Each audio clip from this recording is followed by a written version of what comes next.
સો કેમ છો પબ્લિક? તો આજે આપણે જોઈશું કે તમારા માટે મ્યુનિસિપલ એકાઉન્ટન્ટ વર્ગ 3 સંવર્ગ અંગેની વિગતવાર સૂચના, એટલે કે નવી ગવર્મેન્ટ જોબની જાહેરાત આવી ગઈ છે, જેની એક્ઝામ થવાની છે. જાહેરાતમાં એવું છે કે મ્યુનિસિપલ એકાઉન્ટન્ટ તરીકે વર્ગ 3ની આ ભરતી થવાની છે. તો સૌથી પહેલાં તો અહીંયા લખેલી છે વેબસાઇટ. બે વેબસાઇટ ઉપર તમે ફોર્મ ભરી શકશો. ઓજસ અથવા તો gssb.gujarat.government.in આ બંને ઉપર તમે ફોર્મ ભરી શકો છો. હવે ફોર્મ કઈ રીતે ભરવાનું છે, કઈ ડિટેલ જોઈશે, એ બધું તમને બીજા વિડીયોમાં મળી જશે. આજે આપણે જોઈશું કે કેટલી જગ્યાઓ ખાલી છે, કોણ એપ્લાય કરી શકશે, લાયકાત શું હોવી જોઈએ. સૌથી પહેલાં તો જુઓ, અહીંયા લખેલું છે કે મ્યુનિસિપલ એકાઉન્ટન્ટ વર્ગ 3 સંવર્ગની કુલ ગુજરાતની અંદર કેટલી જગ્યા છે? 82 જગ્યાઓ છે, જેના ઉપર સીધી ભરતી થવા જઈ રહી છે. એનું ફોર્મ જે છે એ કઈ તારીખથી ચાલુ થવાનું છે? 1/8થી ફોર્મ ભરાવાનું ચાલુ થશે, બપોરે 2 વાગ્યાથી, અને 21/8/2026 સુધી તમે આ ફોર્મ ભરી શકો છો. અરજી તમારે શેમાં કરવાની છે? ઓનલાઈન અરજી કરવાની છે. એના પછી માહિતી જે હશે તમારે ચોક્કસ આપવાની રહેશે, તમે જેમાં પણ આવતા હોય, ST SC OBC, બરાબર, એ પ્રમાણે. હવે જગ્યાઓનું માળખું અહીંયા જોઈએ તો જગ્યાઓમાં એવું છે કે મ્યુનિસિપલ એકાઉન્ટન્ટમાં કુલ જગ્યા છે 82, એમાં બિન અનામત છે 36, આર્થિક રીતે નબળા વર્ગ માટે છે 9, પછી પછાત વર્ગ માટે છે 22, અનુસૂચિત જાતિ માટે છે 5, અનુસૂચિત જનજાતિ માટે છે 10, બિન અનામતમાં છે 11, આર્થિક રીતે નબળા વર્ગમાં છે 2. એ રીતે અહીંયા આખી માહિતી લખેલી છે. કુલ જગ્યા છે 82 છે.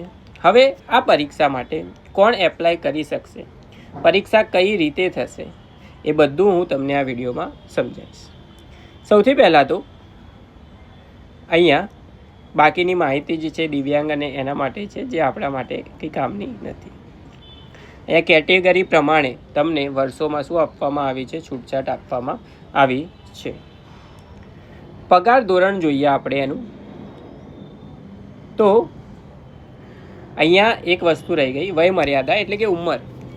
તો તમારી ઉંમર જો 20 કરતાં વધારે અને 35 કરતાં ઓછી હોય તો તમે આ પરીક્ષા માટે એપ્લાય કરી શકો છો. 35થી ઉપરના નહીં ચાલે અને 20થી નીચેના નહીં ચાલે. એના પછી આવશે પગાર ધોરણ, કે આ જોબમાં પગાર કેટલો હશે. તો પહેલાં 5 વર્ષ સુધી તમારો જે પગાર હશે એ હશે 49,600.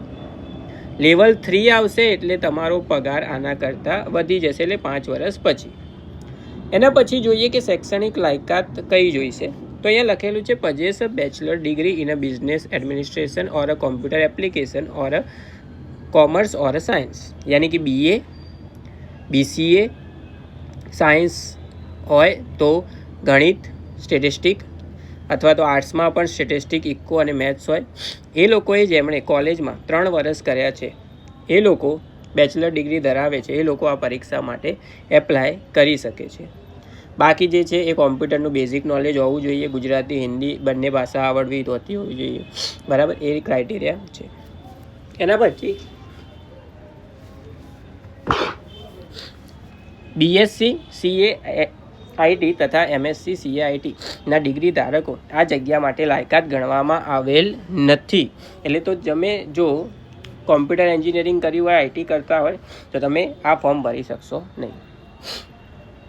તમે જે ક્વોલિફાય થતા હોય એના જે એફિડેવિટ હશે, એલિજિબલ થતા હોય, તો કાગળિયા બધા તમારે વ્યવસ્થિત રીતે નાખવાના રહેશે. બાકી એના પછી માહિતી આપેલી છે કે અનુસૂચિત જનજાતિ અને એ બધી માહિતી આપેલી છે કે ઓનલાઈન તમે અરજી કરશો એટલે કન્ફર્મ થશે.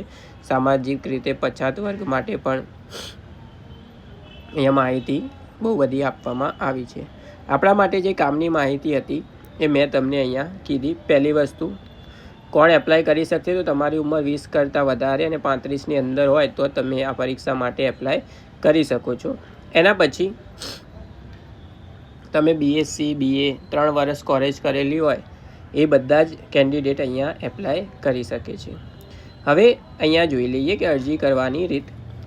તો 1/8/2026થી 2 વાગ્યાથી ફોર્મ ભરાવાનું ચાલુ છે. આપણે આગળ જોયું 21/8/2026 સુધી ફોર્મ ભરાશે. ઓજસ વેબસાઇટ ઉપર ભરાશે. તો ઓજસ ખોલવાનું, એની ઉપર ઓનલાઈન એપ્લિકેશનમાં ક્લિક કરવાનું, જેની ઉપર GSSB લખેલું હશે એના ઉપર ક્લિક કરશે, તમને આ ભરતી જોવા મળશે. અને ઓજસમાં કેવું હોય કે આપણે પહેલાંથી બધું ડિટેલ નાખેલી હોય તો ડાયરેક્ટ જ ત્યાં OTP આવે ને આપણે કન્ફર્મ કરીએ એટલે આપણું ફોર્મ ઓટોમેટિક ભરાઈ જતું હોય છે.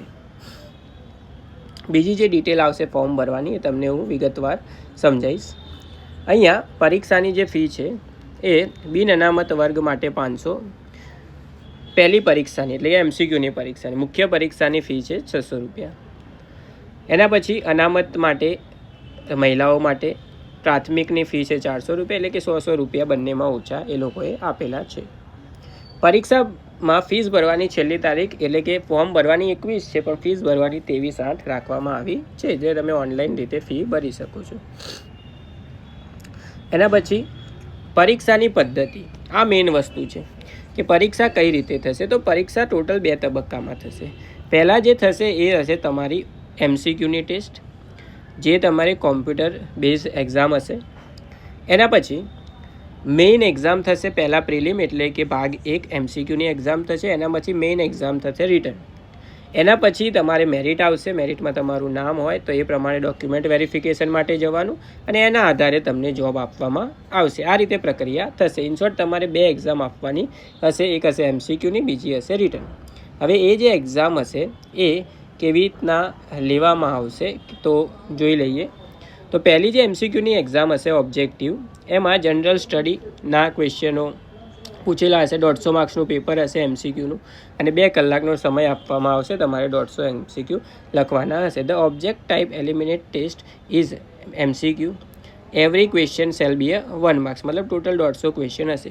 Every attempt question if incorrect shall carry a negative mark. એટલે ખાસ વસ્તુ ધ્યાન રાખવાની કે MCQનું જે પેપર છે એમાં નેગેટિવ માર્કિંગ છે અહીંયા. એટલે કે એક MCQ જો ખોટો પડ્યો તો તમારો કેટલો માર્ક્સ કટ થશે? 0.25 માર્ક્સ કટ થશે એક્સ્ટ્રા, એકના સિવાય. એના પછી જે મેઇન એક્ઝામ થશે એની અંદર 2 પેપર હશે, પેપર 1 અને પેપર 2. ડિસ્ક્રિપ્ટિવ એટલે લખવાનું હશે, જેને પહેલાં પેપરની અંદર ગુજરાતી લેંગ્વેજ અથવા તો ઇંગ્લિશ હોય, આપણે જે સિલેક્ટ કર્યું હોય એ પ્રમાણે પેપર આવશે. 100 માર્ક્સનું પેપર હશે, એમાં 3 કલાકનો સમય આપવામાં આવશે. એના પછી બીજું જે છે એ છે એકાઉન્ટન્સી એન્ડ ઓડિટિંગ. એમાં પણ 100 માર્ક્સનું પેપર હશે. 3 કલાકનો તમને ટાઈમ આપવામાં આવશે પેપર લખવા માટેનો. બાકીની માહિતી નીચે આપેલી છે. પરીક્ષાનું આયોજન જે પ્રમાણે, હજુ કોઈ તારીખ આવી નથી પરીક્ષાની, તો જેમ જેમ તારીખ આવશે એ પ્રમાણે આપણે તમને અપડેટ કરતા રહીશું.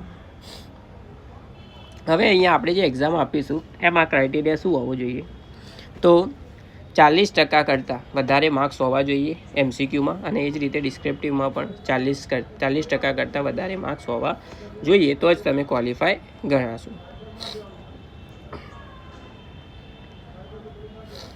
પછી આગળ ક્વોલિફાય થઈ ગયા તો મેરિટ આવશે અને મેરિટના આધારે તમારે ડોક્યુમેન્ટ વેરિફિકેશન ઉપર જઈને તમારે ત્યાં જોબનો કોલ લેટર તમને આપવામાં આવશે.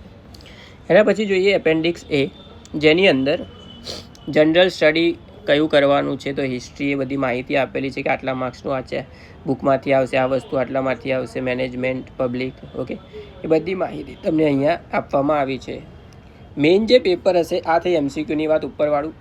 નીચેવાળું જે પેપર છે એ છે ડિસ્ક્રિપ્ટિવ. એની અંદર જે ગુજરાતી નિબંધ, વ્યાકરણ એ બધું પૂછે છે. ઇંગ્લિશમાં પણ સેમ વસ્તુ.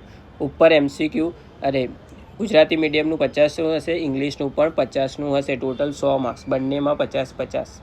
એના પછી 100 માર્ક્સનું આખું આવશે પેપર. Financial accounting, cost accounting, managing accounting, okay, GST, કટિંગ, ઓડિટિંગ, એ બધું જ કોમર્સની ફિલ્ડના લોકો જાણતા હશે આ બધા ટોપિક. હવે અહીંયા પ્રોપર એનું ડિટેલ્સ આપેલ છે બ્લુ પ્રિન્ટ, જે તમે જોઈ શકો છો કે 2 માર્ક્સના કેટલા સવાલ હશે? 8 ક્વેશ્ચનો હશે. ટોટલ 16 માર્ક્સ થાય. 3 માર્ક્સના તમારે 8 ક્વેશ્ચન પૂછાશે, 5 માર્ક્સના 12 ક્વેશ્ચન પૂછાશે, અને એ જ રીતે ટોટલ તમારું થશે 100 માર્ક્સનું, કંઈક આ રીતે થાય છે. તો આ હતી આપણી